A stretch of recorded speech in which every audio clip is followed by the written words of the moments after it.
good to see you today. We're going to be looking at when Jesus heals a leper today.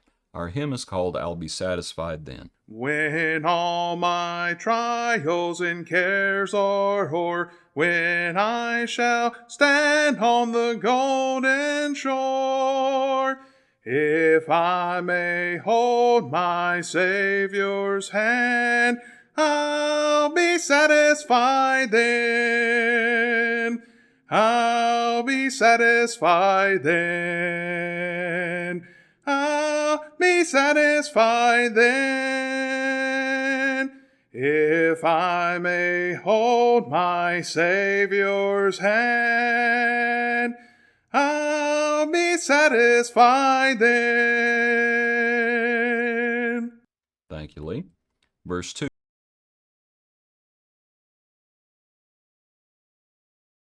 Great white throne, I'll be satisfied then. Verse 3, when I shall when I shall reach that home of rest, to dwell with all the saved and blessed, if I may drink at the fount of life, I'll be satisfied then. We're looking in Mark chapter 1 today. In Mark chapter 1 at verse 40 says, now a leper came to him, imploring him, kneeling down to him and saying to him, if you are willing, you can make me clean. Then Jesus, moved with compassion, stretched out his hand and touched him, and said to him, I'm willing, be cleansed. As soon as he had spoken, immediately the leprosy left him, and he was cleansed. And he strictly warned him, and sent him away at once, and said to him, see that you say nothing to anyone, but go your way, show yourself to the priest, and offer for your cleansing those things which Moses commanded as a testimony to them.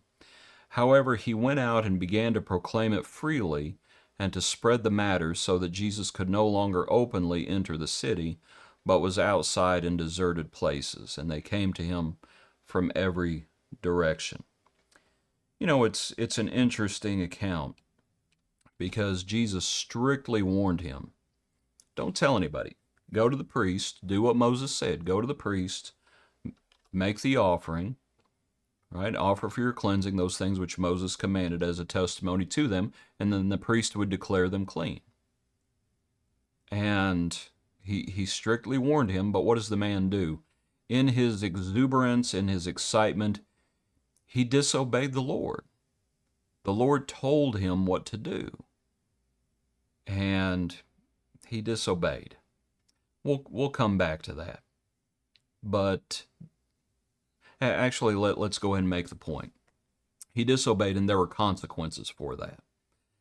I'm not saying there were consequences for the man necessarily, although you might consider the fact that it's like Jesus could no longer openly enter the city. Now, I know they came to him from every direction, but he could no longer openly enter the city. He's trying to go around doing good, preaching the gospel, and this became a hindrance. And that's the problem. In this man's excitement and in disobeying the Lord, he's actually hindering what the Lord's trying to do.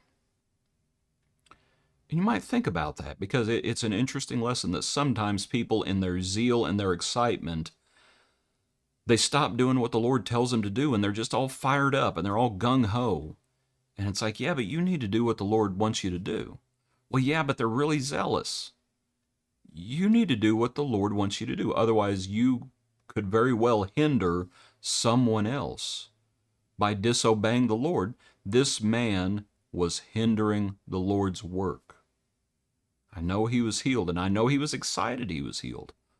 But the Lord strictly warned him not to tell anyone. The man disobeyed. He freely proclaimed it. He disobeyed the Lord. Now, to the healing itself.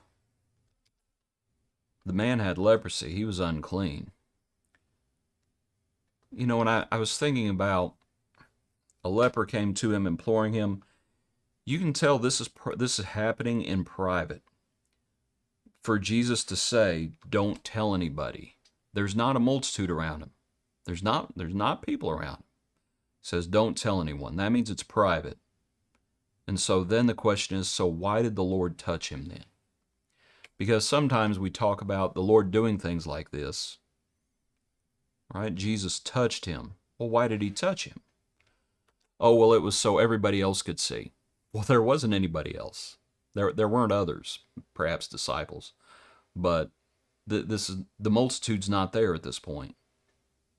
The multitude would not have wanted to be around that man who had leprosy. The multitude, in a sense, shouldn't have been around that man. So why does the Lord touch him? And I think the verse answers the question. Jesus was moved with compassion, and he touched him. Probably been a long time since anybody had touched him, except for maybe another leper. But Jesus, moved with compassion, touched him. I'm willing, be cleansed. And then the man, in his excitement, hinders the work of the Lord.